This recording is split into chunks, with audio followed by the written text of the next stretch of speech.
Imaginez-vous à bord d'un vaisseau spatial, glissant à travers les ténèbres infinies de l'espace, où les étoiles scintillent comme des grains de sable dorés sur une plage sans fin. Vous ressentez le pouls subtil de l'univers, une symphonie silencieuse émanant de forces invisibles qui étirent tout ce qui vous entoure.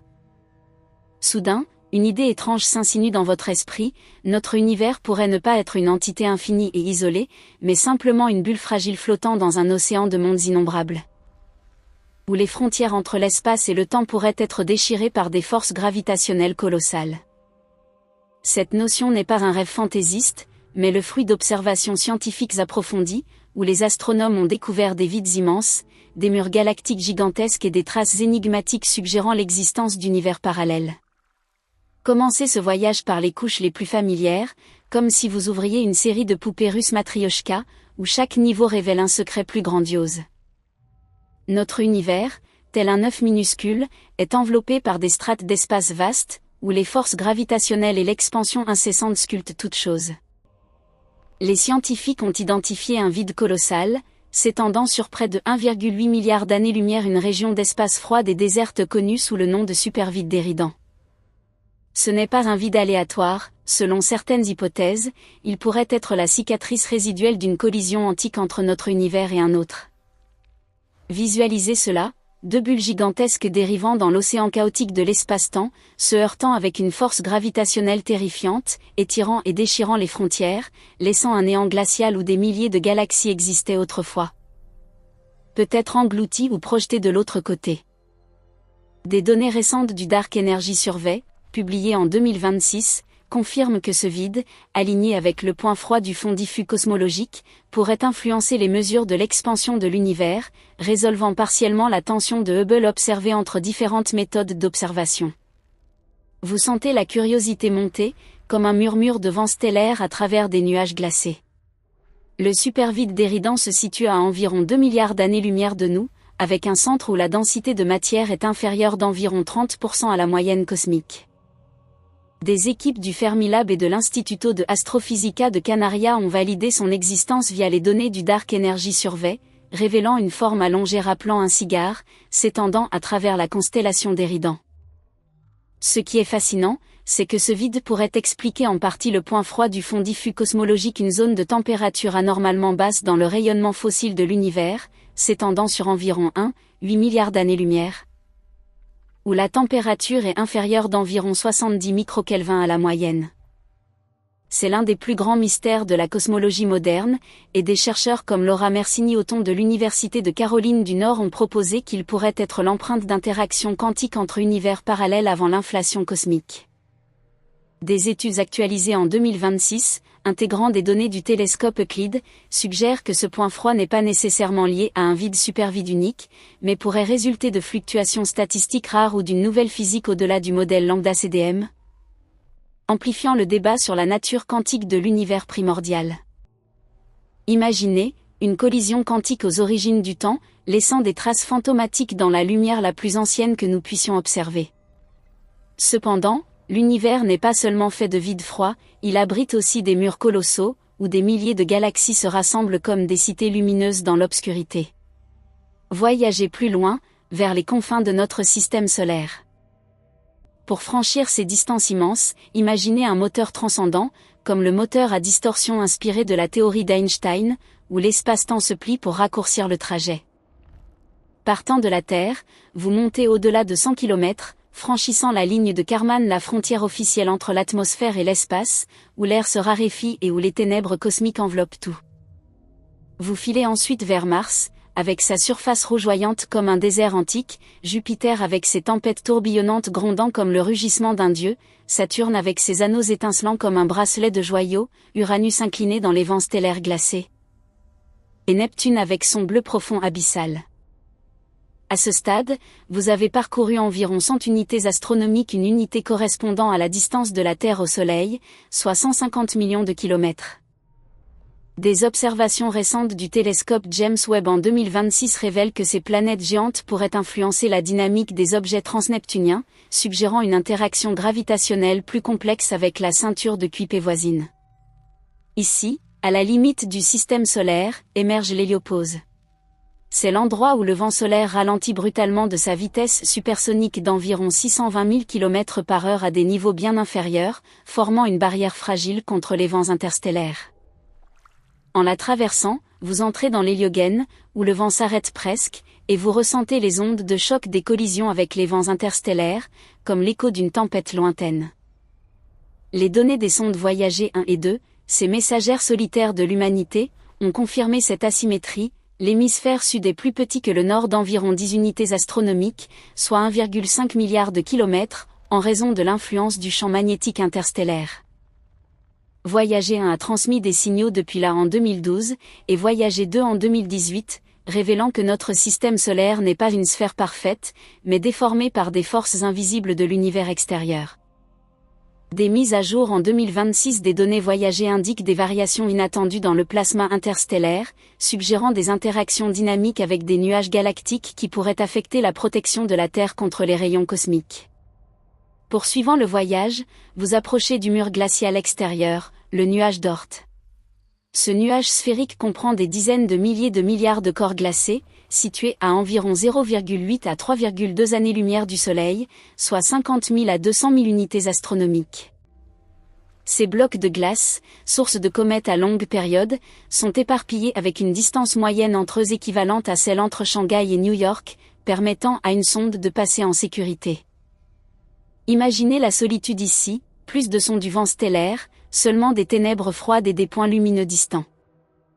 Des théories récentes de 2026, basées sur des simulations du superordinateur Pléiade de la NASA, révèlent que le nuage d'Oort possède une structure en spirale due à la marée galactique, une force gravitationnelle de la Voie lactée qui déforme cette région extérieure. Remettant en question les modèles traditionnels d'une sphère uniforme et soulignant l'influence dynamique de notre galaxie sur les confins du système solaire. À présent, vous êtes aux abords de la Voie lactée, une galaxie spirale d'un diamètre d'environ 100 000 années-lumière. Avec la vitesse des fusées chimiques actuelles, la traversée prendrait plus d'1 billion d'années, mais dans ce périple imaginaire, vous accélérez à fond, surfant sur l'autoroute interstellaire. En quelques minutes, vous atteignez la limite, où les gaz interstellaires s'évanouissent, ne laissant que des lueurs diffuses de galaxies massives. Votre position est proche de la Voie lactée, partie du superamas Laniakea, une structure colossale contenant des milliers de galaxies, mais à l'échelle cosmique, ce n'est qu'une rue modeste dans une grande ville. Le superamas Laniakea s'étend sur environ 520 millions d'années-lumière, avec son centre au grand attracteur, une région gravitationnelle puissante tirant les galaxies vers elle à des centaines de kilomètres par seconde. Des cartographies actualisées en 2026 indiquent que Laniakea pourrait faire partie d'une structure encore plus vaste, le chapelet concentration, étendant notre compréhension des flux cosmiques et suggérant une attraction gravitationnelle plus large influençant le mouvement de notre galaxie.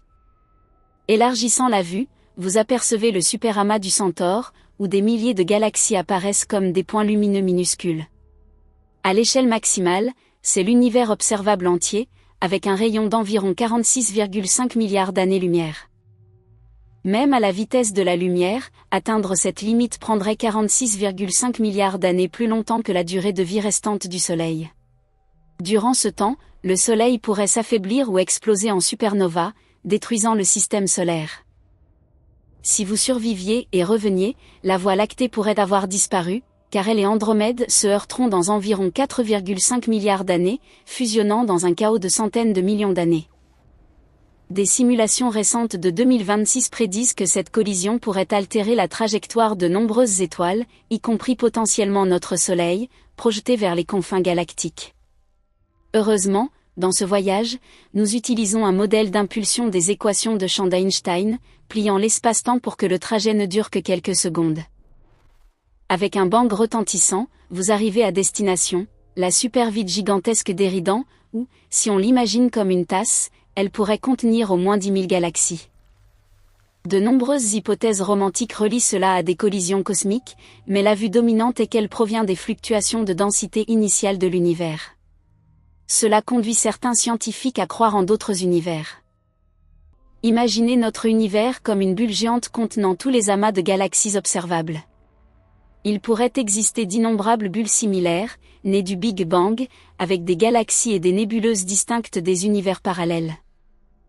Des recherches en 2026 sur l'inflation éternelle renforcent cette idée, suggérant que des bulles cosmiques se forment continuellement, chacune avec des constantes physiques potentiellement différentes, expliquant pourquoi notre univers semble finement accordé pour la vie.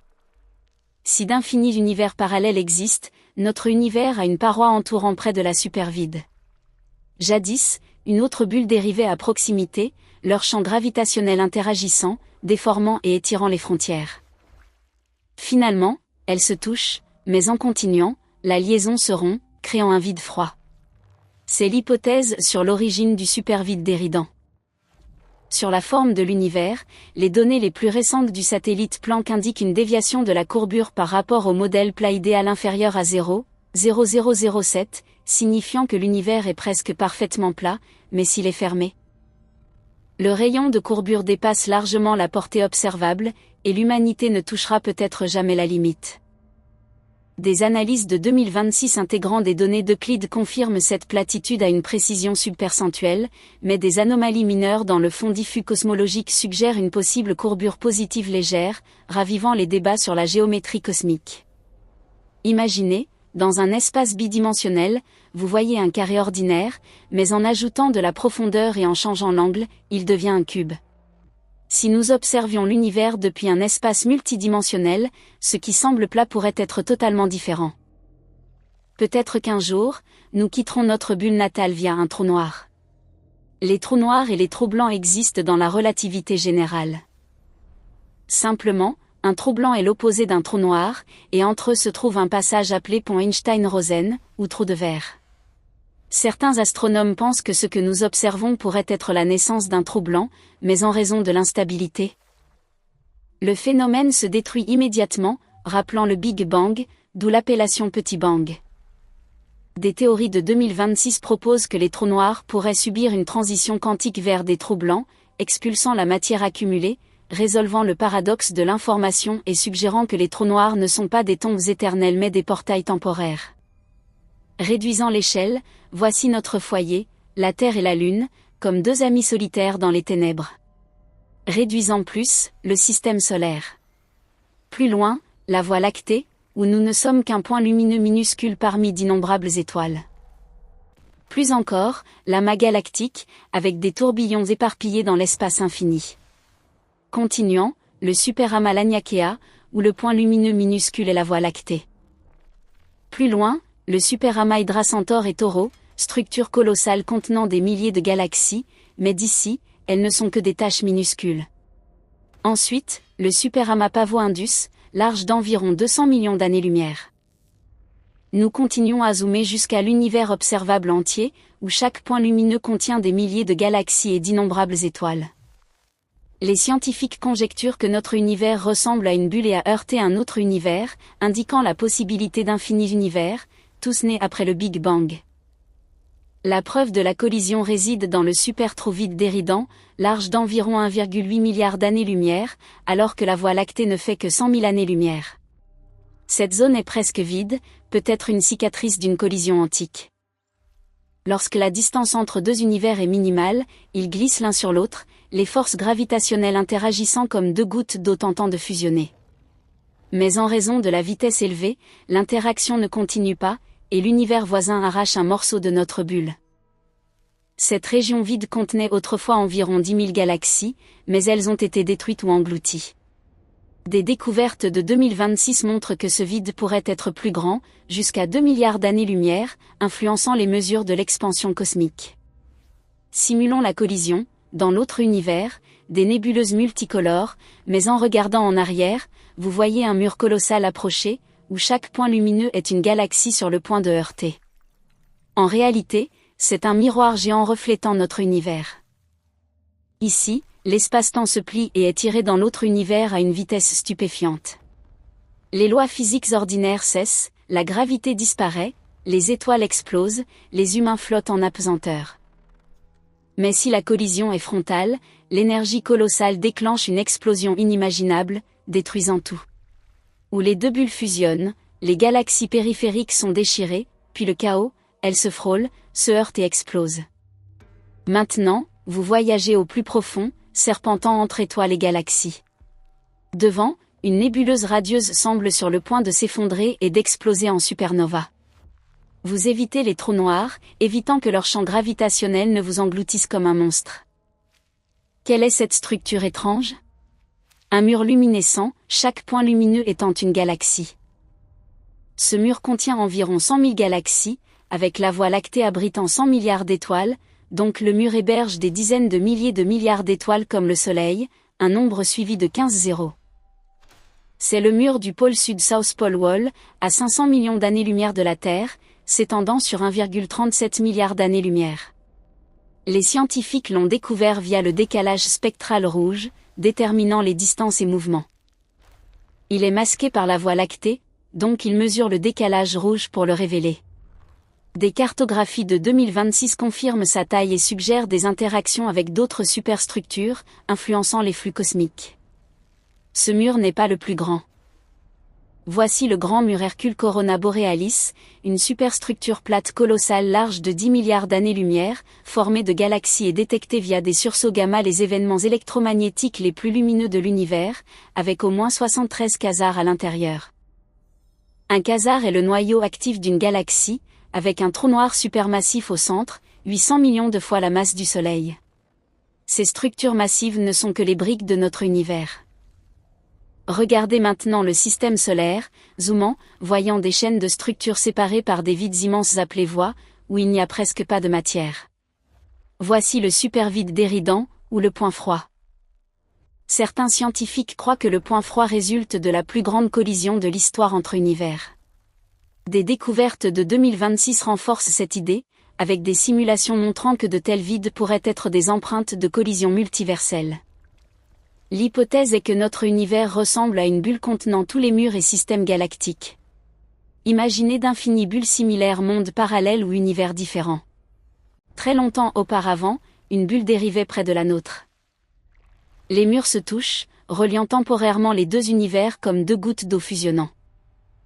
Mais l'univers voisin continue, la région de connexion s'amincit jusqu'à rompre, et le second univers arrache une partie de matière de notre bulle, toutes les galaxies remplissant le supervide d'Éridan étant tirées dans l'univers parallèle.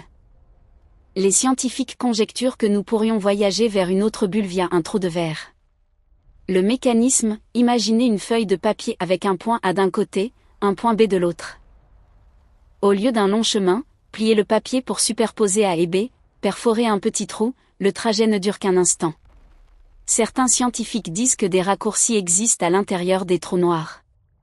Mais survivre en tombant dans un trou noir? Personne ne sait, peut-être qu'en survivant à un plongeon dans un trou noir géant, vous vous retrouvez dans un univers totalement différent, où les lois physiques varient. Jusqu'à présent, tout reste hypothétique. Des théories de 2026 explorent les trous de verre stables via la matière exotique, suggérant qu'ils pourraient être détectables par des anomalies gravitationnelles. Pour élargir, explorons d'autres théories. Dans l'inflation éternelle, l'inflation cosmique ne s'arrête pas, créant des bulles d'univers continuellement, chacune pouvant avoir des constantes physiques différentes du paysage de la théorie des cordes où il y a environ 10 500 configurations différentes pour les univers. Stephen Hawking a autrefois conjecturé que le fond diffus cosmologique pourrait contenir des traces de collision avec d'autres univers, mais une résolution plus élevée est nécessaire pour les détecter. Laura Mercigny-Othon propose que le point froid est la preuve d'un enchevêtrement quantique entre notre univers et un univers parallèle avant l'inflation. Des données de 2026 d'Euclide renforcent cela, montrant des anomalies dans le fond diffus cosmologique compatibles avec des interactions multiverselles. Imaginez le mystère, les sons lointains des sursauts gamma du grand mur Hercule Corona Borealis, large de 10 milliards d'années-lumière, suggérant des structures plus grandes que prévues, défiant le modèle lambda CDM. Ou le mur du pôle sud, découvert en 2020, large de 1,37 milliard d'années-lumière, caché derrière la zone obscurcie de la Voie lactée, mesuré par décalage rouge. Ces structures ne sont pas seulement immenses mais influencent les flux cosmiques, créant des mouvements en vrac de centaines de kilomètres par seconde. Des cartographies actualisées en 2026 révèlent que ces murs pourraient être interconnectés, formant un réseau cosmique plus vaste influençant l'évolution galactique. Dans ce périple, vous ressentez votre petitesse, mais aussi une connexion profonde avec l'univers. Chaque découverte est un pas vers la compréhension des origines, et peut-être des mondes au-delà des frontières. Enfin, nous exprimons notre gratitude sincère aux scientifiques et aux équipes de recherche qui ont consacré inlassablement leurs efforts à ce domaine. Nous honorons les contributions de Jean Oort pour sa théorie du nuage d'Oort, Karl Schwarzschild pour ses solutions sur les trous noirs, Roy Kerr pour les trous noirs en rotation, et Albert Einstein pour la relativité générale qui a ouvert la voie aux trous de verre. Nous reconnaissons également les efforts persistants des chercheurs de la NASA avec les sondes Voyager, de l'ESA avec Planck, et des groupes du Fermilab, de l'Instituto de Astrofísica de Canaria, et de l'Université d'Hawaï qui ont découvert le supervide d'Éridan, le point froid du fond diffus cosmologique, et le mur du pôle sud. En particulier, nous remercions Laura Mersini-Othon, Stephen Hawking, et Alexander Vilenkin pour leurs inférences pionnières sur le multivers et l'inflation éternelle, R. Brent Tully et Daniel Pomared pour la découverte de l'Aniakea et du mur du pôle sud, et Istvan Sapudi pour ses recherches sur le point froid. Leurs contributions discrètes non seulement enrichissent la connaissance mais inspirent l'humanité à explorer les mystères cosmiques, contribuant au progrès de la société et à la compréhension de notre place dans le cosmos.